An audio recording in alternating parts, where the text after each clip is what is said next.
Selamat pagi. Mari kembali kita bersama-sama ibadah kita pagi hari ini.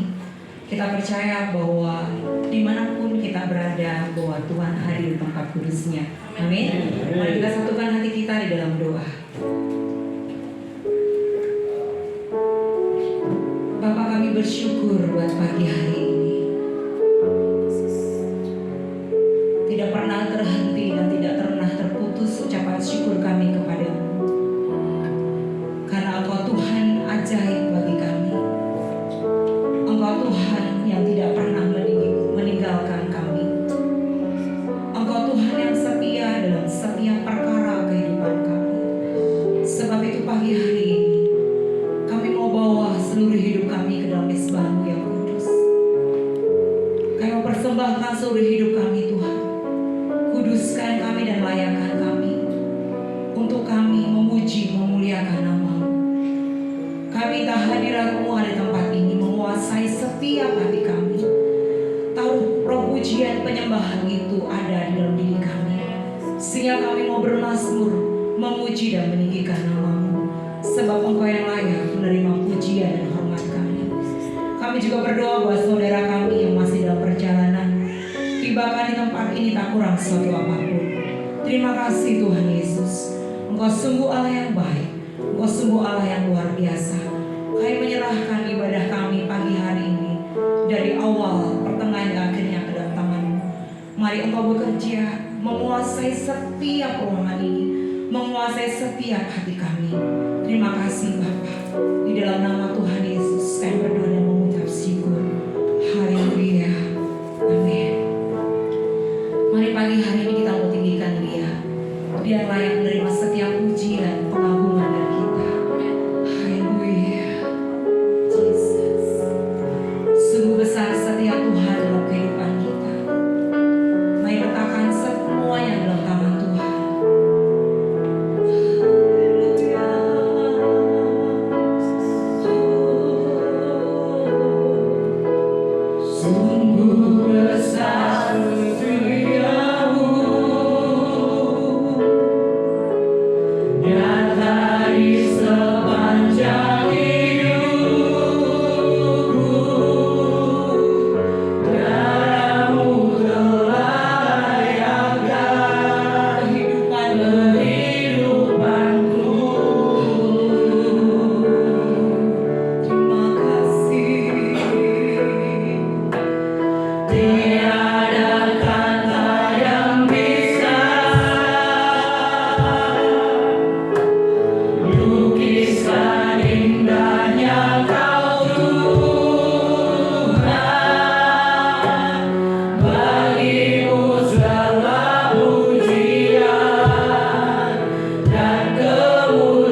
bahwa Yesus adalah satu-satunya penolong dalam kehidupan kita.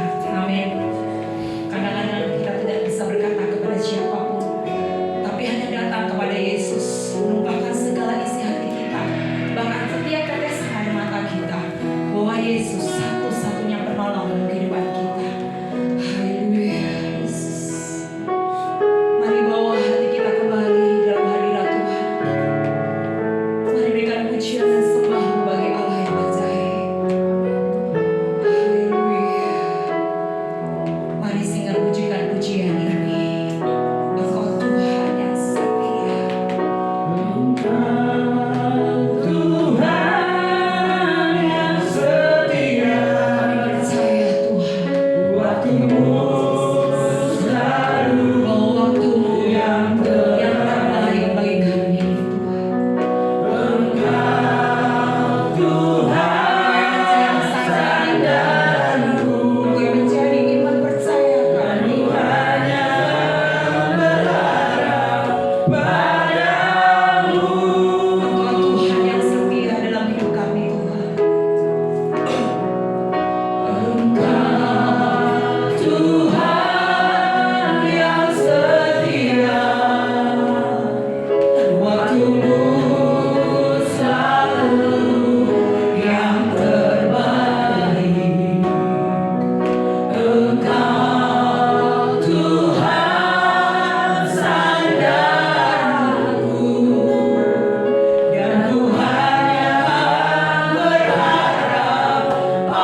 bangkit dan hidup. Oleh sebab itu, pengharapan kami itu pasti, karena Engkau hidup ya Tuhan. Dan Engkau memberikan hidup itu bagi kami sekalian. Biarlah kami boleh hidup di dalam anugerah, karena hanya oleh anugerah kami boleh hidup sampai hari ini. Terima kasih Tuhan. Berbicaralah, nyatakan isi hati, supaya kami mengerti bagaimana kami harus menjalani hidup ini, supaya kami tidak salah melangkah, kami tidak salah mengambil jalan hidup ini. Terima kasih Tuhan. Berkati hamba-Hambamu yang sudah melayani dalam pujian penyembahan.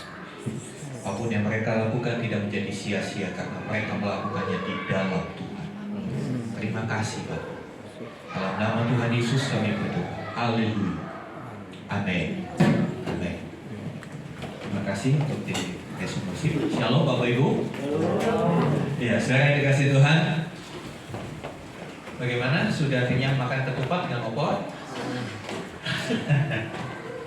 Iya.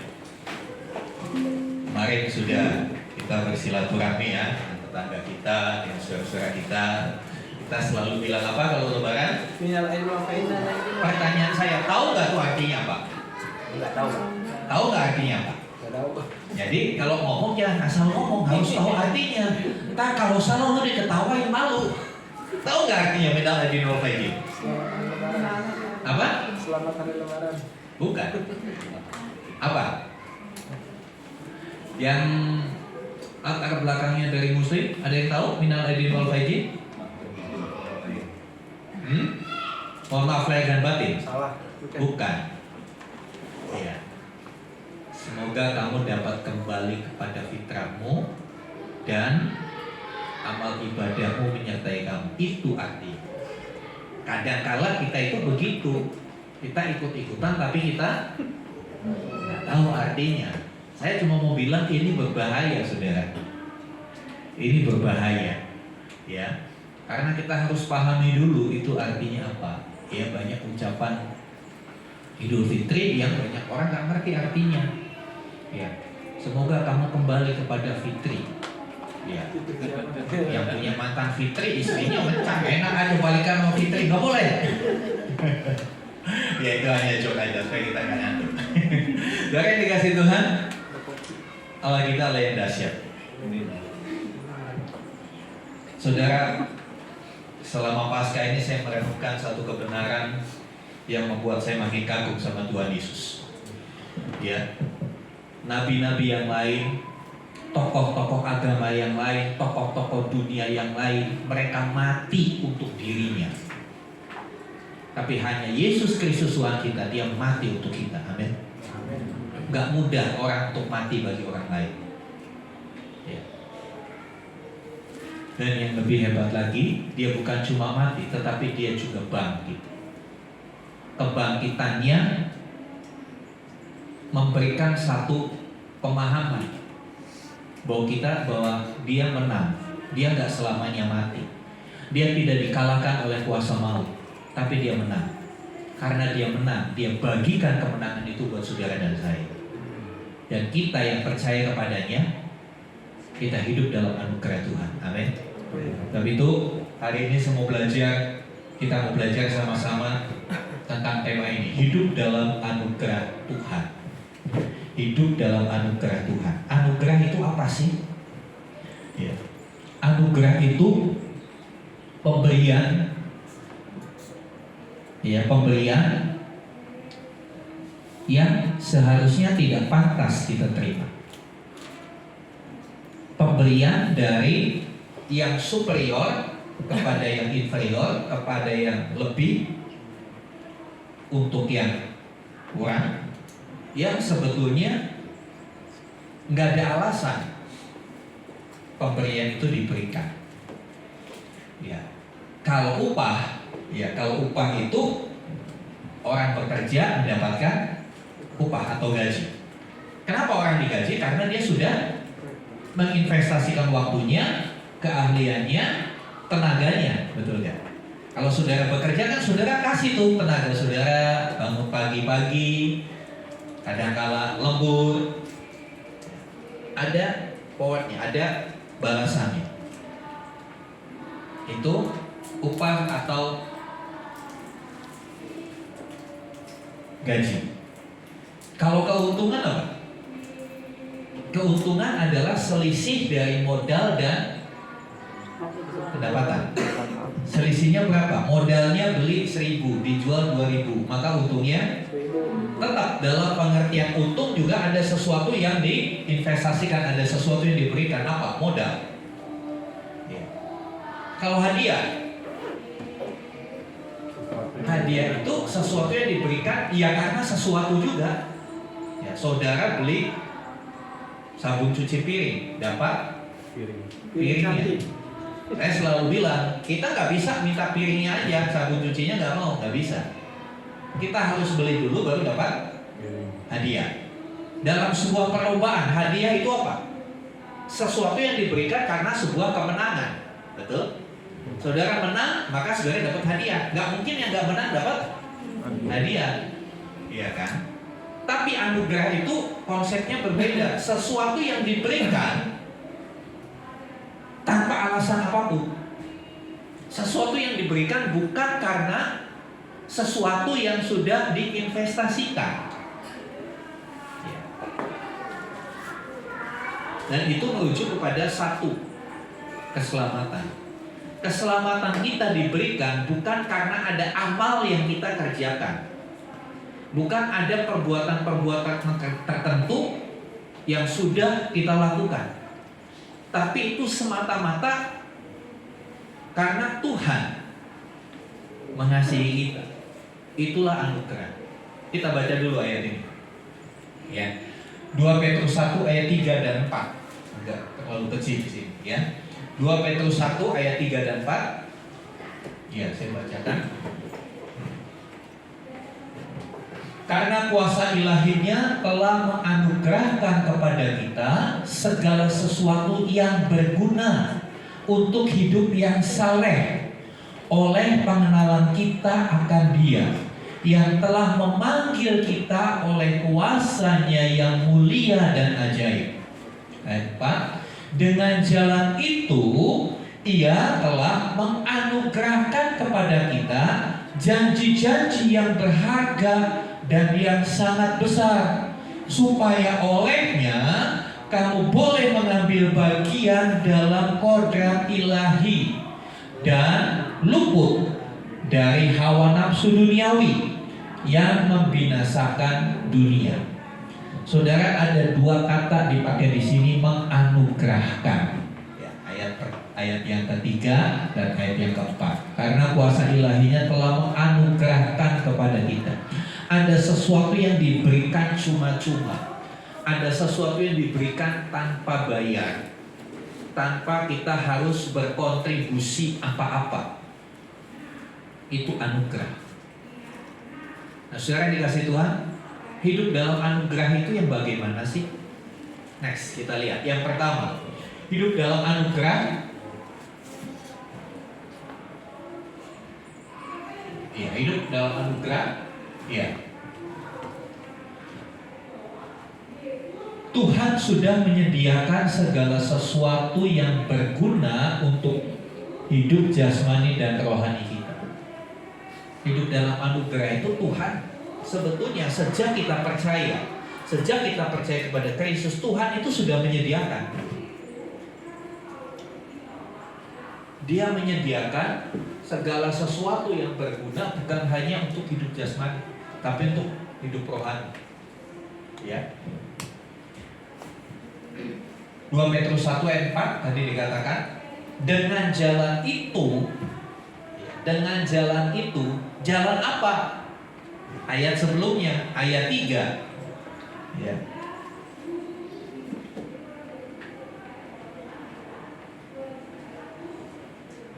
Ya. Ayat 3 dikatakan, karena kuasa ilahinya telah menganugerahkan menganugerahkan kepada kita segala sesuatu yang berguna untuk hidup yang saleh oleh pengenalan kita akan Dia yang telah memanggil kita. Perhatikan bagian yang kedua, yang telah memanggil kita oleh kuasa-Nya yang mulia dan ajaib. Jadi saudara dikasih Tuhan, anugerah Tuhan diberikan kepada siapa yang merespon panggilannya. Ya, dikatakan yang telah memanggil kita. Tuhan telah memanggil kita untuk menikmati anugerah. Jadi awalnya Tuhan memanggil kita. Selanjutnya bagaimana respon kita? Tuhan mengundang kita. Seperti yang lalu saya katakan, Tuhan Yesus berkata, marilah kepadaku yang letih lesu dan beban berat. Ada undangan, ya. Saya percaya kemarin saudara menghadiri undangan. Saudara-saudara kita yang Muslim yang merayakan Idul Fitri yang berlebaran. Menunya apa? Yang pasti ada opor, rendang dan teman-temannya. Tuhan membagikan undangan kepada kita, memberikan undangan kepada kita. Menunya apa? Menunya kelegaan. Mau nggak kelegaan? Mau. Iya. Kelegaan ini tanpa efek samping. Kalau opor kebanyakan bisa kolesterol, bisa darah tinggi, ya kan? Tapi kelegaan yang Tuhan berikan itu tanpa efek samping. Cuma apakah kita bisa menerima kelegaan? Bisa kalau kita mau datang, betul? Kalau kita mau memenuhi panggilannya. Sama seperti kemarin, kalau saudara nggak datang, nggak beranjak dari rumahmu, saudara nggak nikmati itu enaknya ketupat dan opor. Saudara harus datang dulu. Kalau nggak datang ya nggak dapat. Tuhan Yesus mengundang, Tuhan Yesus memanggil, Allah memanggil. Siapa yang dipanggil? Barang siapa? Barang siapa itu bukan barangnya siapa. Barang siapa itu merupakan undangan yang sifatnya umum. Ya, nggak seperti undangan KKR. Kalau undangan KKR di bawahnya ada tulisan kecil apa? Untuk kalangan sendiri. Ya makanya orang Kristen nggak bertambah-bertambah, KKR untuk kalangan sendiri. Jumlah orang percaya nggak bertambah-bertambah, selalu untuk kalangan sendiri. Itu kan satu pembatasan. Tapi undangan Tuhan Yesus barang siapa, jadi siapa aja boleh, siapa aja dipanggil. Mau nggak kita merespon panggilan itu? Itu masalahnya. Sebagian orang merespon, sebagian tidak. Ya. Responnya bagaimana? Dengan percaya dan menerima Tuhan Yesus sebagai Tuhan. Apa itu Tuhan? Yang maha, yang superior dari kita, yang berkuasa atas seluruh kehidupan kita. Kita percaya dan menerima Dia sebagai Tuhan, maka kita menerima keselamatan. Respon kita, bagian kita hanya percaya, ya, nggak harus bayar, nggak harus menginvestasikan sesuatu. Syarat dan ketentuannya hanya percaya saja, simple.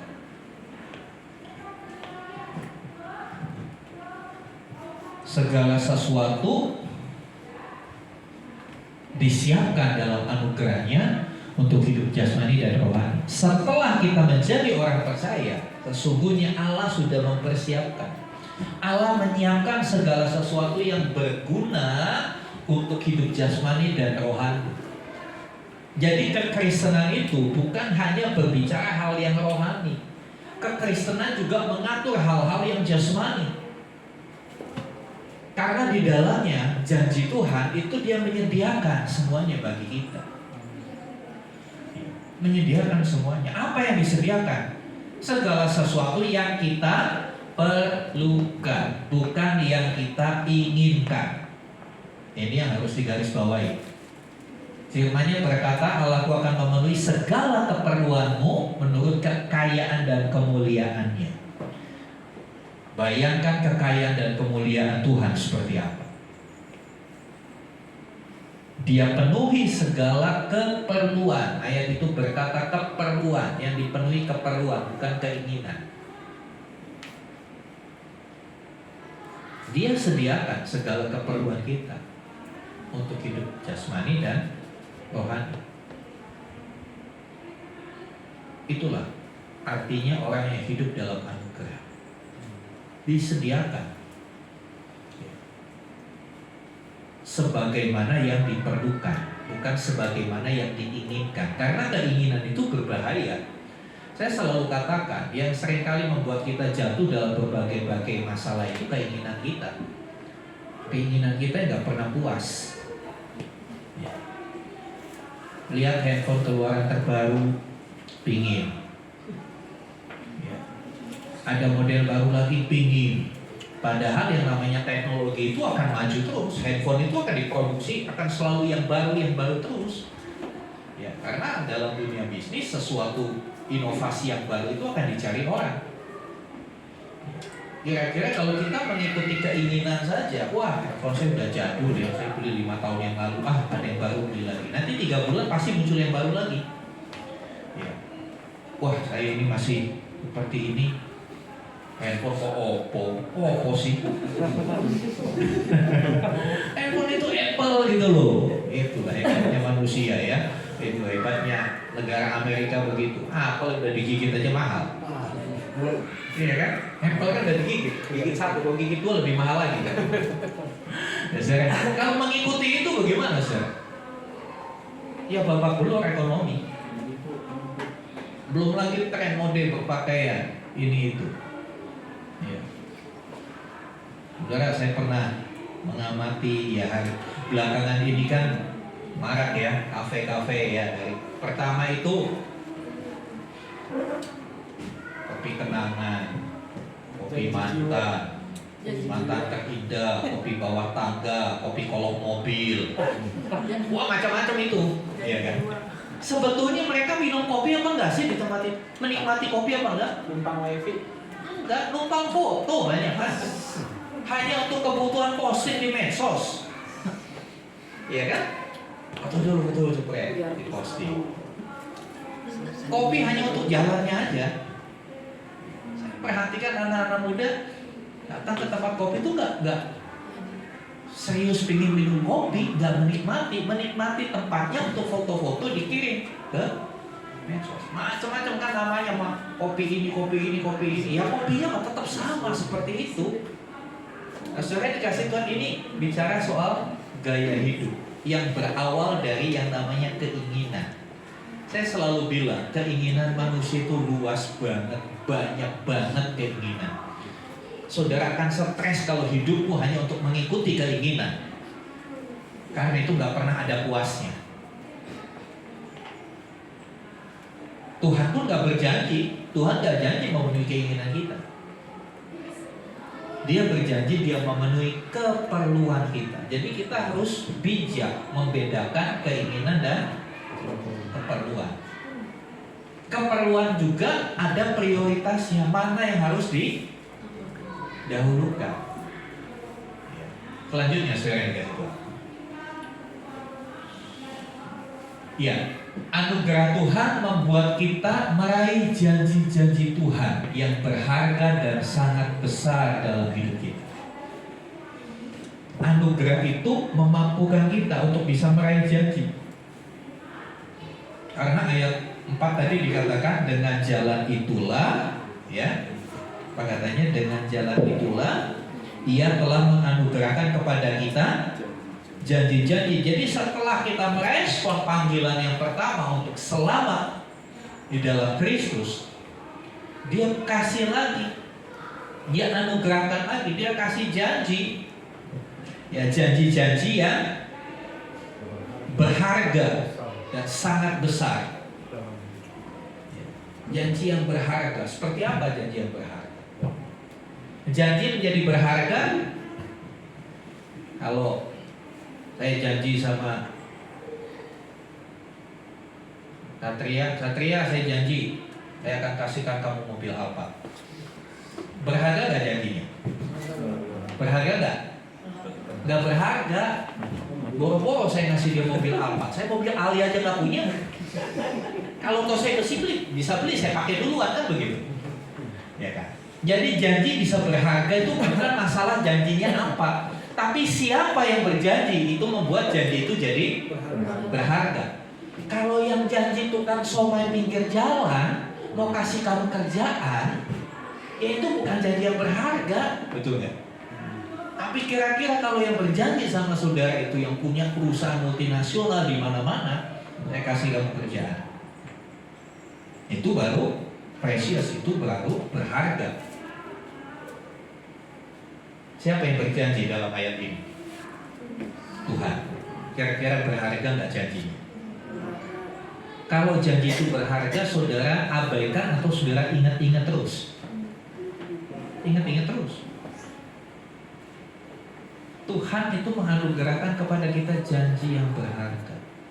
Seperti waktu retret, saya katakan, aku datang untuk memberi hidup, dan hidup dalam kelimpahan.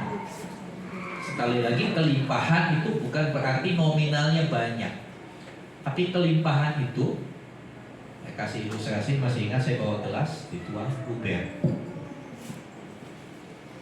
Lubernya Pak Didi dengan lubernya Pak Manurung berbeda, tergantung wadahnya seberapa, betul nggak?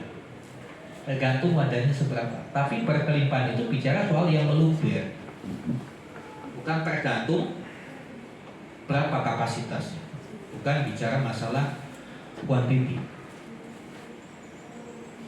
Tuhan memberikan hidup yang berkelimpahan buat kita. Itu janjinya. Itu yang sangat berharga buat kita. Dan janji yang sangat besar. Sangat besar. Tidak ternilai. Seperti tadi, Allahku akan memenuhi segala keperluanmu. Segala loh, bukan satu dua. Segala. All of your need. Semua yang kamu perlukan. Besar banget. Ya. Coba kita lihat surat. Untuk apa dia berjanji? Apakah janji yang berharga dan yang besar itu? Ayat 4 itu selanjutnya berkata, supaya olehnya kamu boleh mengambil bagian dalam kodrat ilahi dan luput dari hawa nafsu duniawi yang membinasakan dunia. Anugerah ini membawa kita kepada dua hal ini. Janji-janji itu membawa kita kepada dua hal ini. Kita boleh mengambil bagian dalam kodrat ilahi. Apa artinya kodrat ilahi? Karakter-karakter unggul Allah. Itulah kodrat ilahi. Kita boleh mengambil bagian dalam kodrat ilahi. Maksudnya apa? Anugerah itu akan membawa kita memiliki karakter-karakter Allah. Bukankah itu berharga? Bukankah itu berharga, saudara? Bukankah itu sesuatu yang sangat besar? Siapakah kita? Sehingga kita boleh ambil bagian dalam karakter Allah. Coba kita lihat Mazmur 8 ayat 4 dan 5. Tolong Pak Didi. Mazmur 8 ayat 4 dan 5.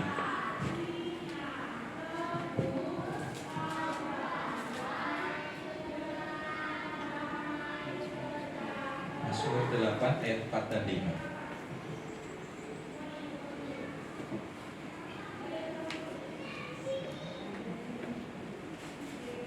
Silakan Pak Didi bacakan. Jika aku melihat langitmu, buatan jarimu, bulan dan bintang-bintang yang kau tempatkan, apakah manusia sehingga engkau mengingatnya? Apakah anak manusia sehingga engkau menindakkannya? Selanjutnya. Namun engkau telah membuatnya hampir sama seperti Allah, dan telah memakotanya dengan kemuliaan dan hormat. Iya, jika aku melihat bintang-bintang terlalu besar, apakah manusia sehingga engkau mengindahkannya? Apakah anak manusia? Sesuatu yang ironis disebutkan di ayat yang 5 atau 6 ya. namun engkau telah membuatnya hampir sama seperti Allah dan telah memahkotainya dengan kemuliaan dan hormat. Ini sebetulnya kerinduan Tuhan buat setiap orang percaya. Saudara dan saya akan dijadikannya, dibuatnya hampir sama seperti Allah dalam hal karakter. Kita yang hina, kita yang maaf, bobrok, rusak,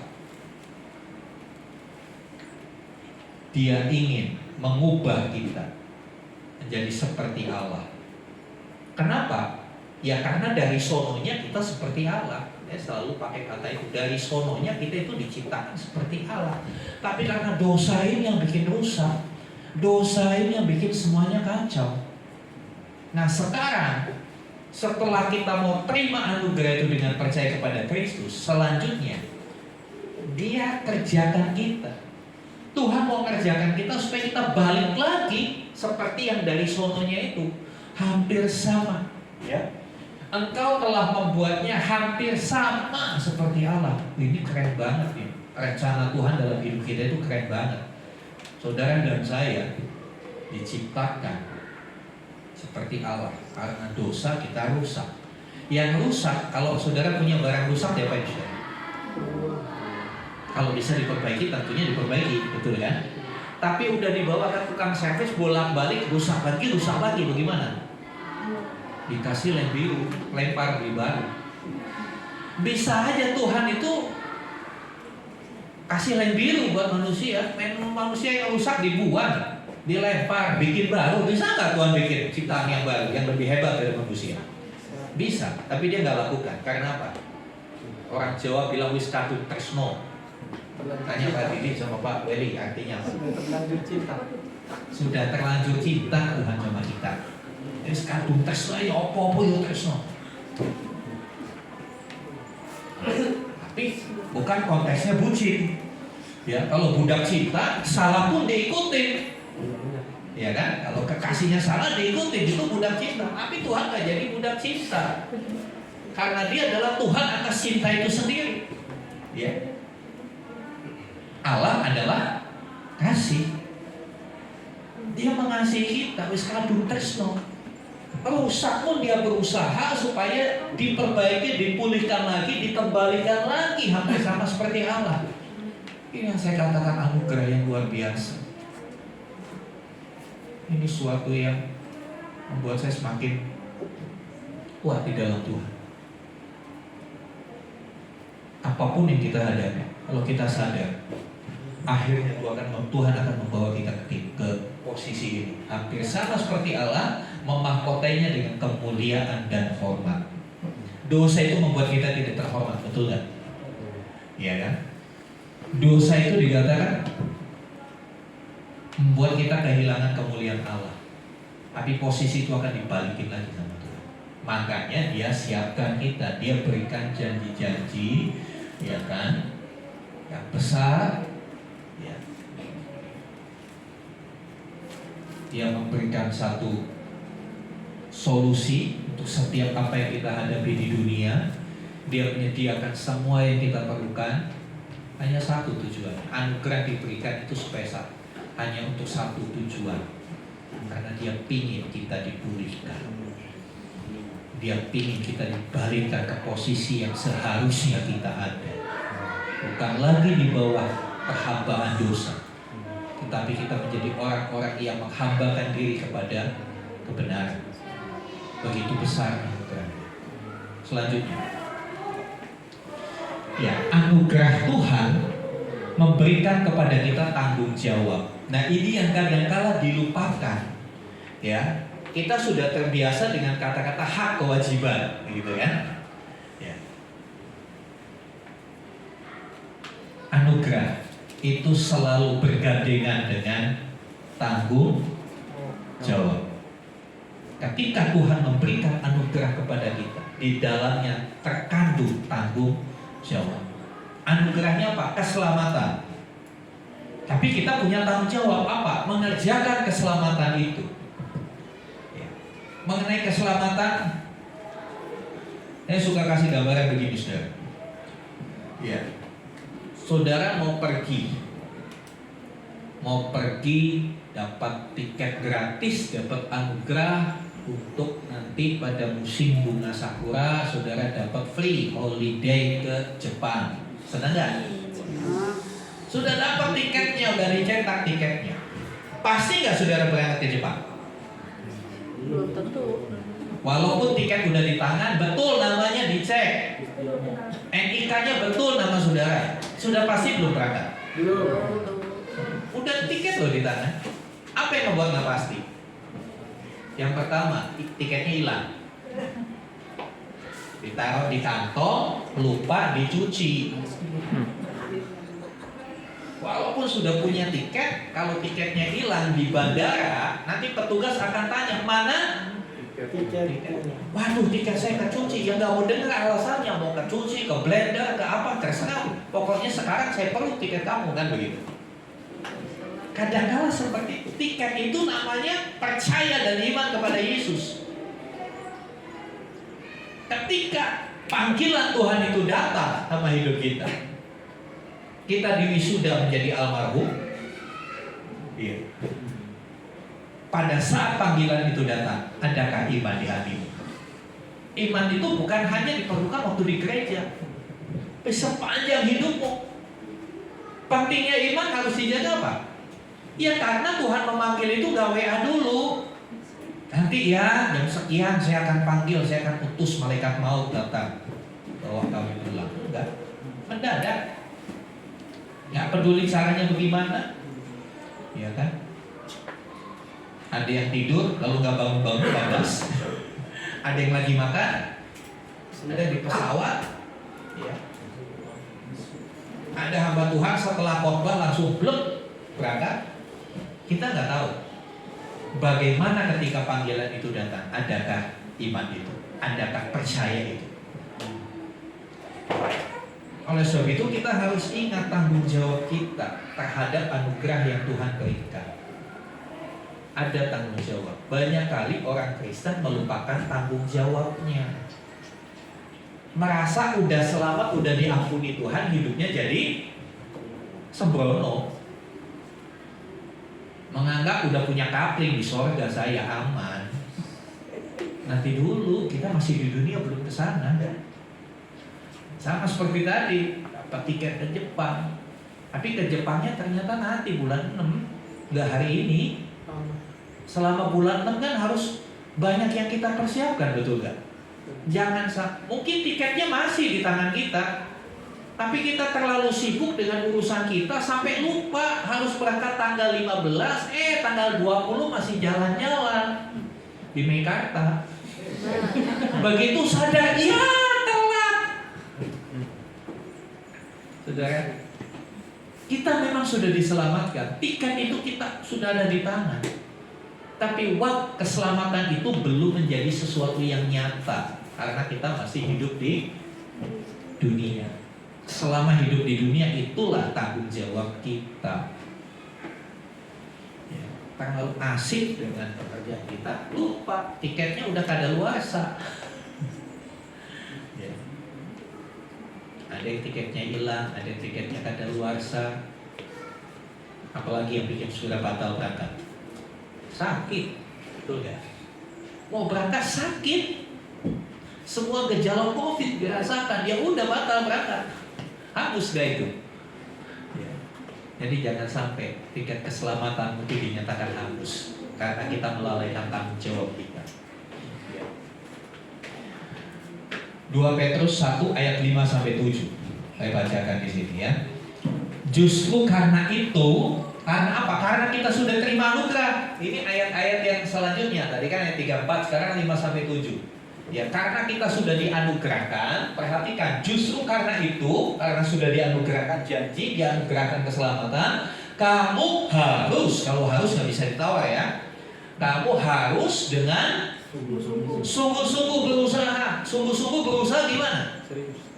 Iya, sungguh-sungguh, ngapain kan aktif, nggak santai, nggak nyantai. Ya, saya melihat anak saya waktu belajar ujian sekolah, dia sungguh-sungguh. Ya, kadang-kala saya bangun malam mau ke toilet, saya lihat kamar anak saya jam 3 masih lihat buku begini. Dek, kamu nggak capek? Iya Pak, tadi aku tidur terus tadi jam 1 bangun lanjut baca belajar lagi. Dia sungguh-sungguh, ya, berusaha, sungguh-sungguh berusaha untuk, ada kata menambahkan kepada imanmu kebajikan. Jadi iman itu gak cuma iman tok, gak cuma iman aja, harus ditambahkan. Memang keselamatan itu hanya iman, tapi kata-kata menambahkan itu bicara soal tanggung jawab. Tanggung jawab kita terhadap iman kita adalah menambahkan kepada iman yang namanya kebajikan. Nanti coba pulang dari sini googling, jangan googling resto mana yang buka, karena memang hari ini banyak yang tutup. Warteg mana yang buka, jangan googling itu, coba googling ini dulu sebentar. Ya, kebajikan, apa itu kebajikan? Ya, bukan cuma kebajikan, gak cukup hanya kebajikan. Kebajikan ditambah dengan pengetahuan. Jadi kita berbuat baik itu harus ngerti yang kita lakukan itu berdampak positif nggak sama orang itu. Kadang-kala ada kebajikan, ada kebaikan ya tidak disertai pengetahuan. Ya, tidak disertai pengetahuan. Contohnya, semua yang diminta anak diturutin. Nah ini nggak disertai pengetahuan. Memang itu baik, memang itu tanggung jawab orang tua. Tapi kalau semua yang diminta anak dikasih, kira-kira bagaimana saudara? Kebayang nggak anak saudara jadi seperti apa? Tiap bulan ganti handphone, tiap bulan ganti handphone. Akhirnya anak jatuh dalam gaya hidup yang hedon, gaya hidup yang nggak benar. Makanya kebajikan harus disertai pengetahuan. Kepada pengetahuan apa? Penguasaan diri. Ya. Saya melihat fenomena hari-hari ini banyak pendeta yang sekolah lagi. Saya katakan tidak salah sekolah lagi. Lanjut di STT. Cuma saya sedih, banyak lulusan STT jadi sarjana tanpa Tuhan. Kenapa? Hanya mengandalkan ini, doanya kuat. Andalin ini. Ini begini, ini teori menurut ini. Gak pernah bilang menurut Tuhan seperti apa. Ya itu jadi sarjana tanpa Tuhan. Kita memang perlu pendidikan, kita memang perlu pengetahuan. Tapi pengetahuan itu harus disertai dengan penguasaan diri. Karena apa? Kalau orang yang banyak tahu jadinya sombong. Kalau orang banyak tahu nggak sok tahu, memang dia tahu. Yang banyak sok tahu itu orang bodoh. Orang bodoh pura-pura tahu, itu namanya sok tahu. Ya daripada sok tahu mendingan tahu bulat lebih enak. Terus kan dikatakan pengetahuan yang kita miliki ditambah penguasaan diri supaya tidak jadi sombong. Ya, di atas ilmu ada ilmu. Di atas pengetahuan kita ada pengetahuan lain yang kita masih belum tahu. Penguasaan diri ditambah dengan ketekunan. Kepada penguasaan diri ketekunan. Jadi penguasaan diri kenapa harus ditambah ketekunan? Penguasaan diri itu bukan cuma 1 minggu sekali, tapi penguasaan diri harus terus menerus, harus tekun menguasai diri. Ya, kepada ketekunan, kesalehan. Saleh itu hidup yang sesuai dengan aturan-aturan moral yang baik.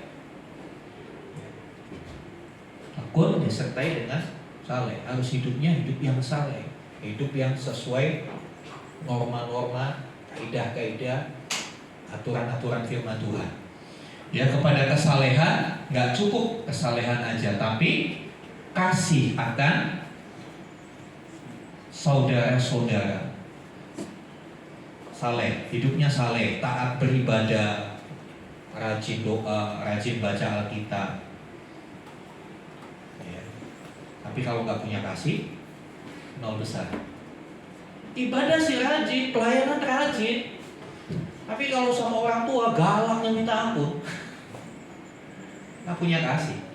Kasih kepada saudara-saudara. Kasih kepada saudara-saudara ditambah lagi kasih kepada semua orang. Kasih kepada semua orang itu kan gambaran dari Allah. Tuhan itu kan kasih kepada semua orang. Betul kan?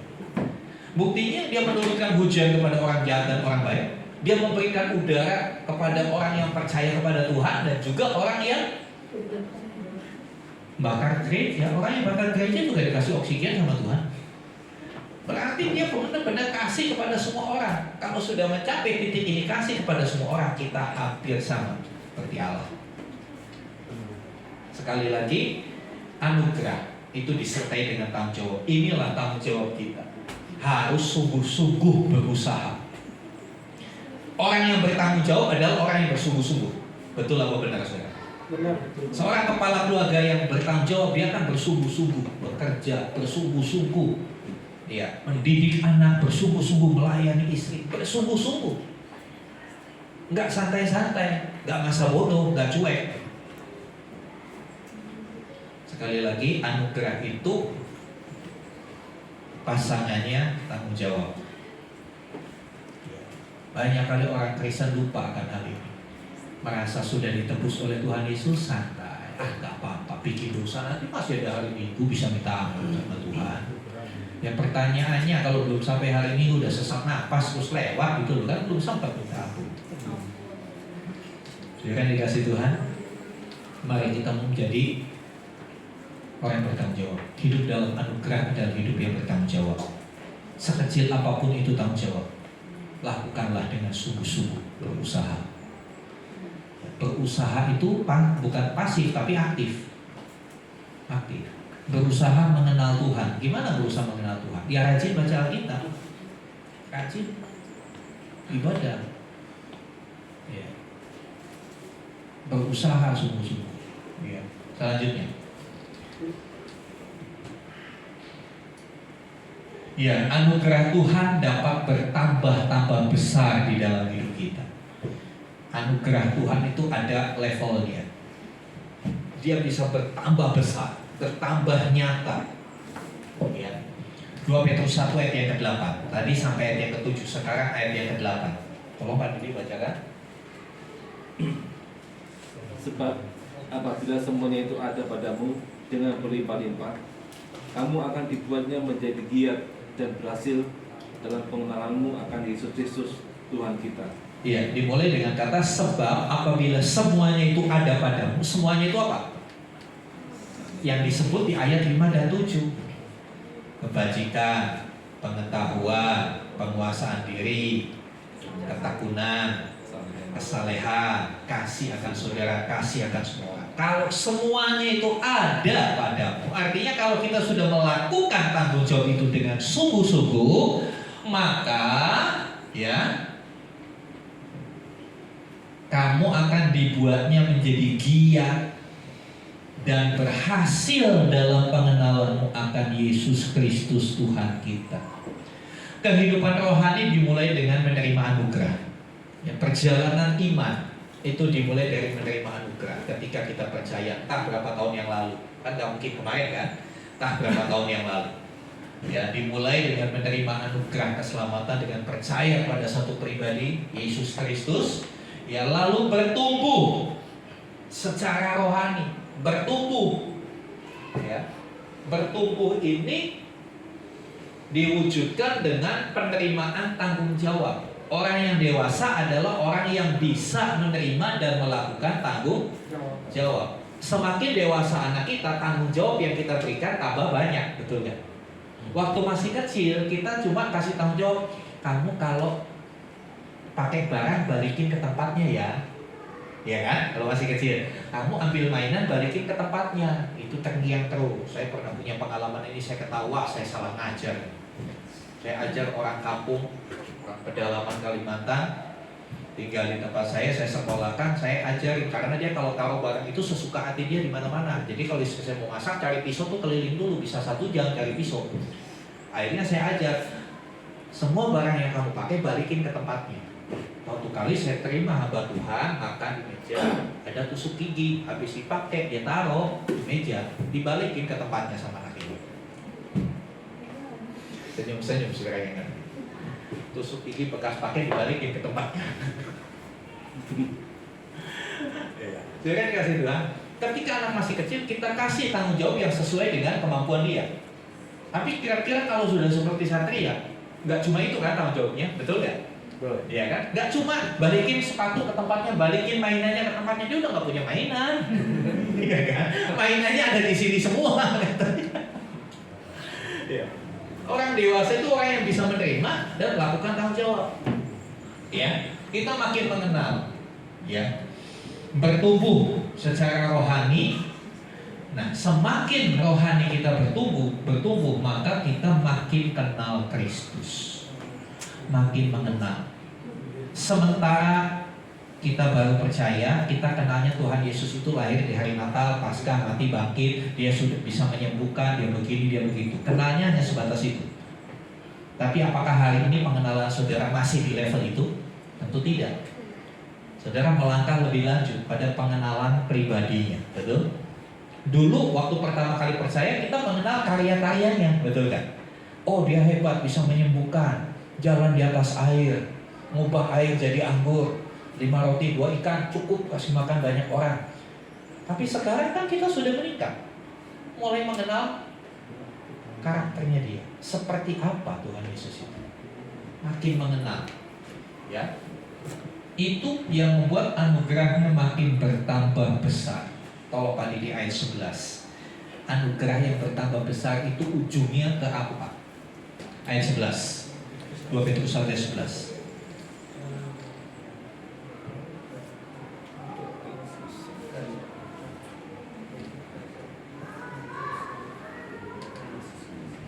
Petrus 1:11.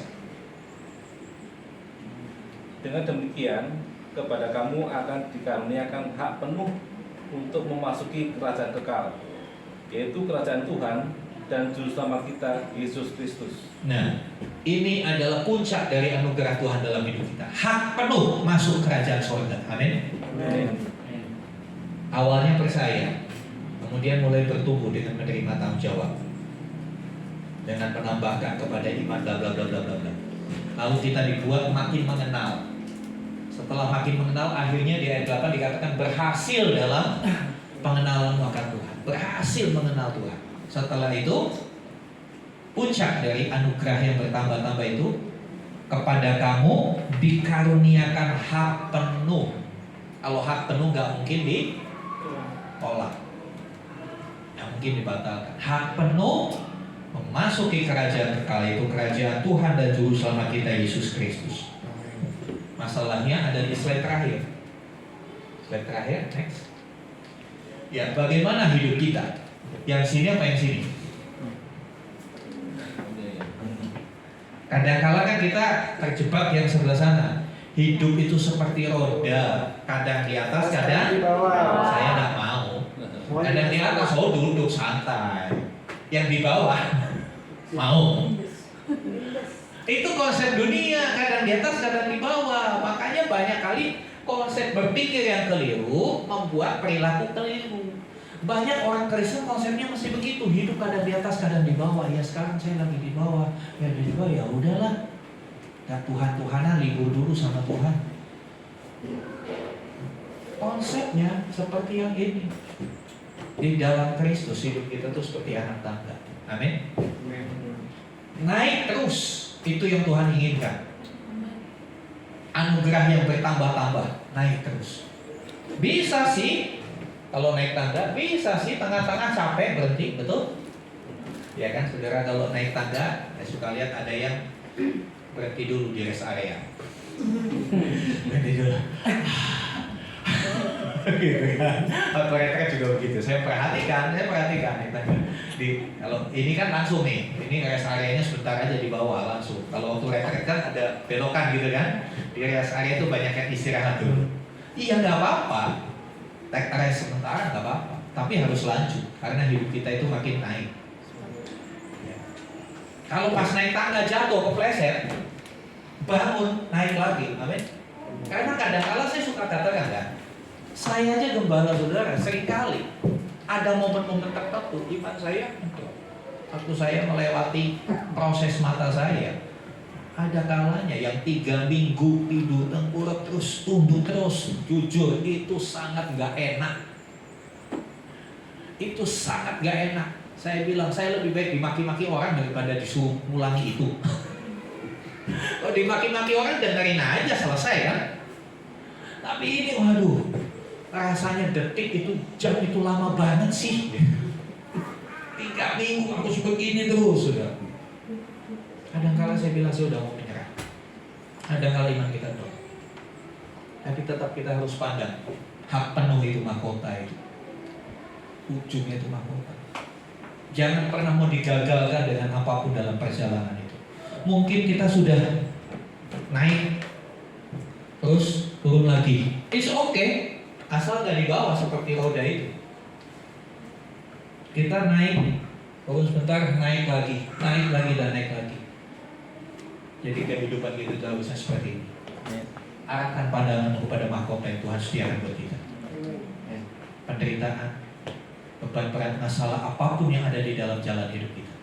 Kalau kita melihat kepada apa yang Tuhan sediakan, itu akan membuat kita jadi kuat. Jangan pernah lagi ada yang berpikiran seperti ini.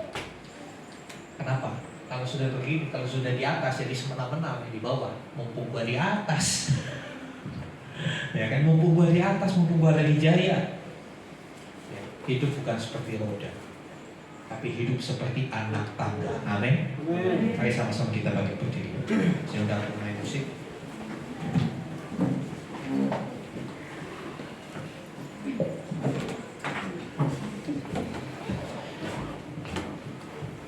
Dia Tuhan yang setia.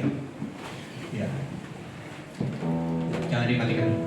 Kadang-kadang dalam perjalanan kita menuju puncak yang tertinggi, ada banyak hal. Ya. Ada banyak hal. Nah, saudara, semakin kita berada di tempat anak tangga yang tinggi, itu gaya gravitasi makin berat.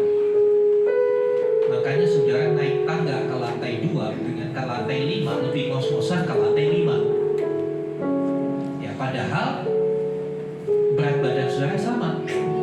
Kalau di lantai naik ke lantai 2 berat badan 50, bukan berarti ke lantai 5 berat badan saudara jadi 80, enggak. Sama berat badannya. Tapi ngos-ngosannya kan berbeda. Kenapa? Adanya gaya gravitasi, gaya tarik bumi. Saudara, dunia itu makin menarik kita. Semakin kau sungguh-sungguh sama Tuhan, dunia akan lebih kuat menarik kau supaya kau balik ke dunia. Makanya banyak orang bertanya, Pak, kenapa sih saya udah mulai sungguh-sungguh sama Tuhan, tapi kok aduh berat banget hidup ini? Ya karena dunia tarik saudara. Iblis gak mau kehilangan warga negaranya, iblis gak mau kehilangan pengikutnya. Bisa mau katakan, jangan takut. Anugerah itu akan menguatkan kita sampai kepada akhirnya. Anugerah Tuhan yang akan memampukan kita menyelesaikan sampai akhir. Dia adalah satu-satunya kita bisa andalkan. Dia penyembuh, dia pemulih, dia memberkati hidup kita. Dia adalah Allah yang setia. Naikkan pujian Engkau Allah yang setia.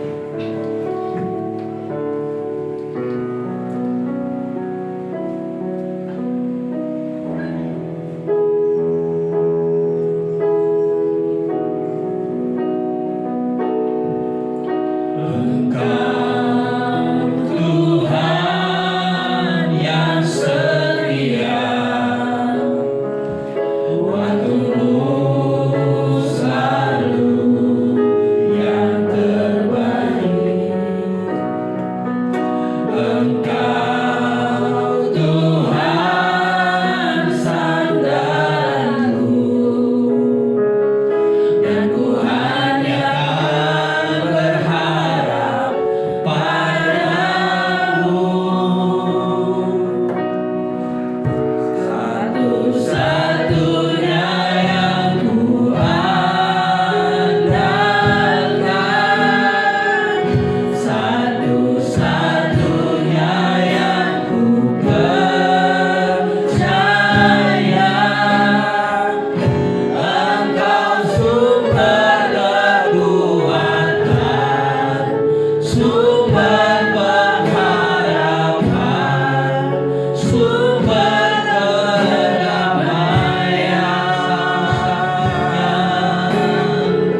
kami tidak setia, kadangkala kami berubah setia, tapi Tuhan tetap setia. Tuhan tetap pegang janji-Mu. Tuhan tetap menyediakan segala sesuatu yang kami butuhkan. Karena faktanya hanya Engkau yang memberkati kami. Kau yang menyembuhkan kami, Kau yang sanggup memulihkan kami. Biar kami punya pemahaman yang baru bagaimana kami harus hidup dalam anugerah. Ya, kami sadar Tuhan sudah sediakan itu bagi kami. Dan biar kami boleh menjadi pribadi-pribadi yang bukan hanya menerima anugerah, karena di dalam anugerah itu ada tanggung jawab. Biar kami menjadi pribadi-pribadi yang bertanggung jawab atas hidup ini, hidup yang sudah Tuhan beri buat kami. Kami bertanggung jawab dengan menambahkan kepada iman kami kebajikan, menambahkan kepada kebajikan pengetahuan, kepada pengetahuan penguasaan diri, pada penguasaan diri ketekunan, pada ketekunan kesalehan, pada kesalehan kami tambahkan kasih pada saudara-saudara, pada kasih pada saudara-saudara kami tambahkan juga kasih kepada semua orang, termasuk orang-orang yang menyakiti kami, orang-orang yang bikin hidup kami jadi susah. Biar kami tetap mengasihi mereka sebagaimana yang sudah dicontohkan oleh Tuhan Yesus. Kami tahu Engkaulah sumber kekuatan, Engkaulah sumber pengharapan, Engkau sumber kedamaian. Itu berarti kami akan dimampukan untuk melewati semuanya ini. Dan pada akhirnya akan dikaruniakan kepada kami hak penuh untuk masuk dalam kerajaan kekal itu. Terima kasih Tuhan. Kami bersyukur buat anugerah. Biarlah kebenaran ini menjadi sesuatu yang tertanam dalam hati dan pikiran kami, dan itu boleh menjadi sesuatu yang mengubah perilaku kami. Terima kasih Bapa. Di dalam nama Tuhan Yesus kami berdoa. Haleluya. Amin. Amin. Silakan duduk Bapak Ibu Saudara. Pada saatnya kita akan memberikan persembahan pada Tuhan. Saya minta nanti Ibu Ari bisa mengumpulkan persembahan. Segala puji syukur hanya bagi Tuhan.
Terima kasih Yesus untuk penyertaan sepanjang hari ini Tuhan. Terima kasih Bapa bila kami juga telah mendengarkan firman-Mu. Kami rindu Tuhan untuk berjalan seturut dengan firman-Mu Tuhan. Mampukan kami Tuhan untuk kami boleh mengikuti setiap jalan-jalan-Mu. Tuhan, pada kesempatan hari ini Tuhan, kami berdoa untuk persembahan Tuhan yang telah anak-Mu naikkan di hadapan-Mu Tuhan. Tuhan, kami bersyukur Tuhan atas berkat-Mu sehingga kami masih boleh mengulurkan tangan kami untuk memberikan yang terbaik Tuhan untuk kerajaan-Mu. Terima kasih Bapa, Engkau berkati persembahan ini Tuhan, sehingga persembahan ini akan dipakai untuk kemuliaan kerajaan-Mu Tuhan. Terima kasih Bapa, terima kasih Yesus. Dalam nama Tuhan Yesus kami berdoa dan mengucap syukur. Haleluya. Amin. Nah, mari berdiri, kita kanikan doa syafaat kita. Saya minta nanti Bapak Holmes untuk pimpin kita dalam doa syafaat.